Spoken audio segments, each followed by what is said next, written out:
Coucou les poulettes, donc aujourd'hui je viens avec une vidéo tag, donc ça fait un bout de temps quand même que j'en ai pas fait, et aujourd'hui devinez, donc c'est mon tag My Hijab Story. Donc beaucoup de filles m'ont posé la question quand est-ce que je ferai ce tag pour expliquer un peu les raisons pour lesquelles j'ai porté le voile et voilà, parler un peu de tout ça. Donc je commence le tag, il y a à peu près, je crois, une dizaine de questions, je pense. Donc je commence. Alors la question numéro 1, quel âge avais-tu lorsque tu as commencé à porter le hijab, donc le voile? J'avais, je pense, c'était en 2010, j'avais 30 ans à peu près, voilà, oui, 29-30 ans. Donc voilà.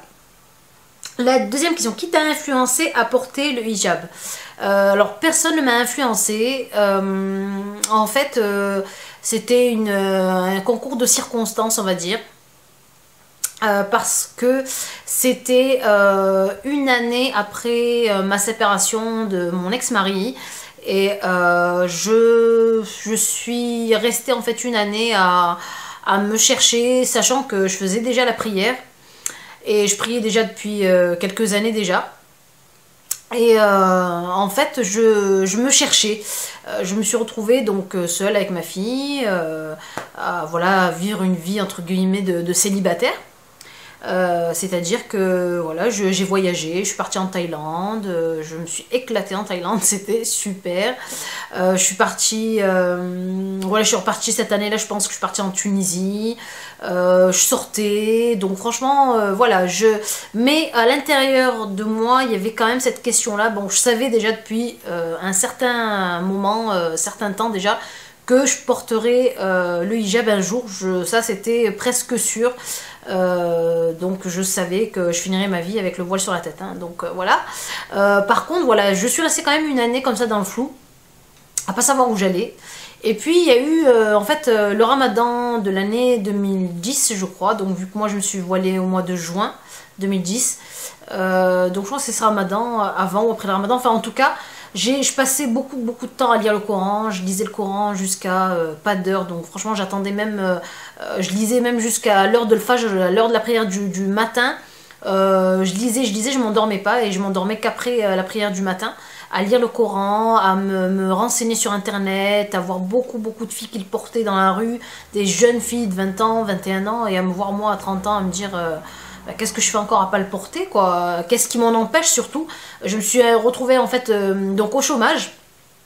Donc je bossais, et puis après j'ai eu une rupture de mon contrat de travail, et je me suis retrouvée donc en fait dans une période où rien ne m'en empêchait, parce que souvent je disais ah mais comment je vais faire avec le boulot, je vais pas pouvoir le porter, etc. Et je me suis retrouvée donc à me dire ben il n'y a rien qui m'en empêche, je bosse pas en ce moment, voilà, c'est vraiment ce qui m'a influencé, c'est vraiment un rapprochement. Je me suis rapprochée de ma religion, et c'est ça qui a fait que ça m'a influencé pour le porter. Troisième question, comment le hijab a changé ta vie? Comment le voile a changé ta vie? Comment il a changé ma vie? Donc je disais dans le blabla, pourquoi le voile? Il a changé ma vie dans le sens où j'étais plus sereine, plus sûre de moi, et c'est on va dire, c'est pas paradoxal, mais c'est voilà, c'est voilà, se mettre un bout de tissu sur la tête, je sais pas, ça m'a donné une certaine consistance en fait. Voilà, je me suis sentie vraiment pas exister, mais voilà, avoir de l'importance. Voilà, c'est surtout ça. Donc ça a changé ça a changé le regard des autres sur moi, donc avoir plus de respect des autres envers nous-mêmes. Et après, ce qui a changé aussi dans ma vie, ben rien, en fait, matériellement rien, parce que bon, ben, je continue à vivre comme avant, c'est-à-dire voilà, j'avais pas une vie hyper débridée avant le voile, hein. J'allais au resto simplement, j'allais avec mes copines au resto, on allait au cinéma, je voyageais, donc ça n'a pas changé par contre. Et sinon, ben voilà, sinon bien sûr des regards, des mauvais regards de certains entre guillemets certaines personnes qui ne supportent pas de voir une femme voilée, mais sinon, voilà. Quatrième question, que représente le hijab pour toi? Que représente le voile pour toi? Donc pour moi, le voile représente donc une certaine marque de respect. C'est une marque d'adoration aussi donc envers notre Dieu, envers Allah. Et il représente donc la sagesse, la pudeur, voilà. Après, comme je disais, il y a de tout partout, c'est-à-dire qu'il y a certaines filles qui vont le porter, elles vont avoir sur elles, en fait elles vont dégager de la sagesse et elles vont attirer le respect, et puis d'autres qui le portent, on va dire entre guillemets, d'une autre manière, et qui vont voilà, avoir juste le voile sur elles, et qui n'ont peut-être pas fait la démarche de changer leur façon d'être. Voilà. Voilà, donc sinon pour moi ce qui représente, ça représente une femme libre, parce qu'en fait voilà, beaucoup de femmes le portent vraiment par libre choix. Donc ne pensez pas que toutes les femmes voilées le portent parce qu'elles ont été forcées par leur mari ou forcées par leur papa ou quoi que ce soit. Il y a beaucoup de filles qui se voilent voilà, par amour de leur religion, tout simplement. Donc cinquième question, que fais-tu lorsque tu reçois des commentaires méchants? Ce que je fais, alors si je les reçois sur YouTube, donc avant j'y répondais, donc maintenant j'y réponds plus, je les supprime et je bannis carrément l'auteur du message.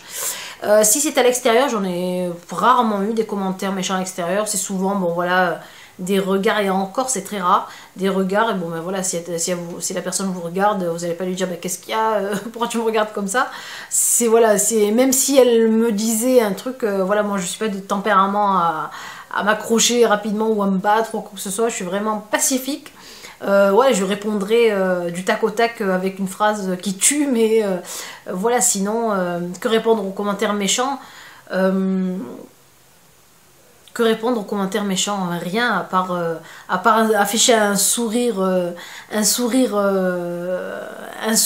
la... Ouais, franchement, j'en ai rien à faire de ce que tu me dis. Voilà, il n'y a que ça qui peut les arrêter. Ou souvent, il y a beaucoup de personnes qui pensent que parce qu'on porte le voile, on est analphabète, on ne sait pas lire, on ne sait pas écrire, on n'est pas intelligente, voilà, on n'a jamais ouvert un livre, alors qu'en fait on est né en France, on a grandi en France, on a été à l'école en France, on a été à la fac en France, et donc on est tout aussi intelligent qu'une personne qui n'a pas le voile sur la tête. Et donc moi je m'amuse vraiment, je me fais un plaisir, mais un plaisir de leur sortir des fois des phrases où il y a des mots des super mots français venus de jadis, comme on dit, pour leur montrer que voilà, c'est pas parce qu'on porte le voile qu'on n'est pas intelligente. En tout cas, je passe donc à la sixième question. Que préfères-tu dans le port du hijab? Que préfères-tu dans le port du voile? Ce que je préfère dans le port du voile, c'est-à-dire, je vois pas en fait la question, que préfères-tu dans le port du voile? Ce que je préfère, peut-être donc pouvoir m'amuser avec les couleurs, pouvoir m'amuser avec la façon de le porter, pouvoir alterner donc avec les vêtements, voilà, c'est ce que j'aime dans le voile. Et ce qui est bien aussi dans le voile, c'est que vous êtes très rarement embêté par les messieurs qui s'amusent à vous brancher à droite et à gauche, ou à vous héler, ou à vous siffler. Donc voilà, ça c'est vraiment un bon côté du voile. Ensuite, quel est ton accessoire préféré? Donc septième question, quel est ton accessoire préféré? Mon accessoire préféré, mon accessoire préféré, c'est le hijab en lui-même en fait, parce que je m'amuse franchement à m'acheter plein de couleurs différentes, plein de hijabs, plein de façons, de tissus différents, on va dire. Voilà le hijab, et les bandes que je mets en dessous ici pour aller avec mes voiles. Donc huitième question, quel conseil pourrais-tu donner à une hijabi, donc à une fille qui porte le voile? Donc quel conseil je pourrais donner? Je peux donner donc ce conseil-là qui est pour moi très important. Les filles, si vous portez le voile ou si vous voulez le porter, posez-vous bien la question pourquoi vous le faites. Donc faut pas le faire pour quelqu'un, faut pas le faire parce que quelqu'un nous l'a demandé, faut pas le faire parce que on nous a forcé, etc. entre guillemets. Il faut vraiment le faire pour soi parce que ça ne sert à rien de le mettre et de l'enlever dans 6 mois, de l'enlever dans 1 an, etc. Et surtout à changer votre façon d'être. Si vous êtes une fille posée, bon ça c'est réglé, donc si vous êtes posée, que vous êtes déjà bien dans votre tête, voilà, le voile ne fera que vous améliorer. Si par exemple voilà, vous êtes une fille qui, on va dire ça, qui a pas la parlotte facile, mais voilà, vous êtes, je sais pas, extravagante, on va dire. Alors, je ne dis pas qu'il ne faut pas être extravagante, je dis juste que porter le voile, après, il y a une certaine démarche, c'est-à-dire de devenir sage, on va dire, devenir sage. Et donc, devenir sage ne veut pas dire devenir aigri de la vie, hein, non, vous pouvez rigoler, vous pouvez rire aux éclats, etc. Mais voilà, il faut savoir gérer en fait ça, pas rire aux éclats n'importe où et n'importe quand, avec n'importe qui, etc. Donc, voilà le seul conseil que je peux donner. Ensuite, 9e question, y a-t-il une façon de mettre le hijab que tu n'as toujours pas compris? Une façon de mettre le hijab que je n'ai pas toujours pas compris, c'est de le mettre en fait en bandeau et avec le cou carrément pas voilé en fait. Donc à la rigueur qu'on colle vraiment les tissus qu'on ne voit que ici, ça va. Je vois beaucoup de filles américaines qui le portent carrément que en bandana, ou des anglaises qui le portent qu'en bandana, et on voit carrément tout leur cou, même là le début en fait du corps ici. Donc ça oui, c'est un truc que je comprends pas. Donc pourquoi cacher que ses cheveux si on cache pas son cou? Voilà, ça, c'est un truc que jusqu'à maintenant j'ai pas capté. Bon bref.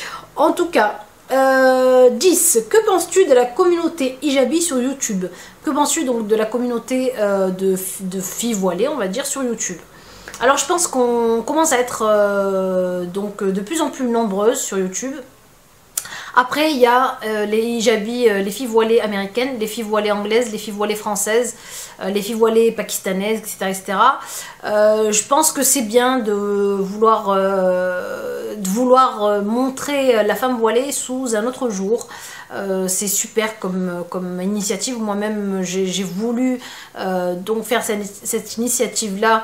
Donc surtout moi, c'était surtout pour aider les filles voilées à se faire plus coquettes, plus jolies, à faire attention à elles, à leur donner des astuces, comment se rendre plus jolie pour son mari ou autre, mais en tout cas, ou comment avoir confiance en elle.